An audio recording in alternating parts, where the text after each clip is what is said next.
கட்டுக்குள் ஃப்ரெண்ட்ஸ், கீழே வீட்டு தோட்டத்தில் இன்றைக்கி நீங்கள் ஒரு சூப்பரான பழமரத்தை பார்க்க போகிறீங்க. உங்கள் வீட்டில் பழமரங்கள் வச்சுருக்கீங்களா? பழமரங்கள் பூக்கவே இல்லையா, காய் வரலையா அப்படின்னு சொன்னால், நான் போன மாதம் ஒரே ஒரு டிப்ஸ் தாங்க பயன்படுத்தினேன். இங்கே பார்த்தீங்களா, சின்ன சின்னதாக குழி கூட போட்டிருப்பேன். அந்த குழி கூட உங்களுக்கு தெரியும், கொஞ்சம் மூடிடுச்சு. இது வாட்டர் ஆப்பிள் மரங்க. ரொம்ப நாளாக பூக்காமே இருந்தாங்க. என்ன டிப்ஸ் அப்படின்னு பார்த்தீங்கன்னா, அந்த வேரை சுற்றி கீழே இருக்கு இல்லைங்களா, அந்த தண்டை சுற்றி சின்ன சின்னதாக துளைகள் இட்டு புளிச்ச மோர் அரிசி கலந்து ஊற்றுறேங்க. அந்த லாங் வீடியோ நான் உங்களுக்கு கொடுக்குறேன். இப்போ எப்படி பூத்துருக்காங்கன்னு மட்டும் பாருங்கள்.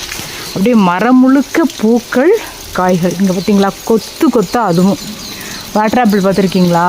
இங்கே பாருங்கள், மரம் முழுக்கங்க. ஐயோ, வாட்டர் ஆப்பிள் நான் எப்படி ஹார்வெஸ்ட் பண்ண போகிறேன்? ரொம்ப ஹாப்பியாக இருக்கேன். உங்கள் வீட்டில் பழமரங்கள் பூக்கலை, காய்க்கலை அப்படின்னா கவலையே படாதீங்க. இங்கே பாருங்கள், நீங்கள் வாட்டர் ஆப்பிள் பார்த்துருக்கீங்களா? நான்லாம் ஃபோட்டோவில் தாங்க பார்த்தேன், இப்போ நேரில் பார்க்குறேன். இங்கே பாருங்கள், சூரியனை கூட உள்ள உடலை, அவ்வளோ அடர்த்தியாக இருக்காங்க. இங்கே பாருங்கள், வாவ், வாட்டர் ஆப்பிள் சூப்பராக இருக்கா? அவ்வளோதாங்க, புளிச்ச மோர் இருந்தால் போதும். காய்க்காத எந்த மரத்தையும் காய்க்க வச்சிடலாம்.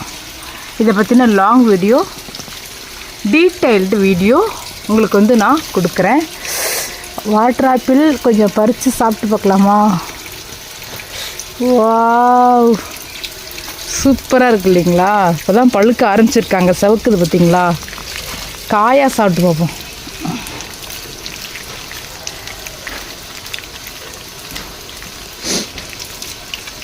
நல்லா கழுவிட்டேன்.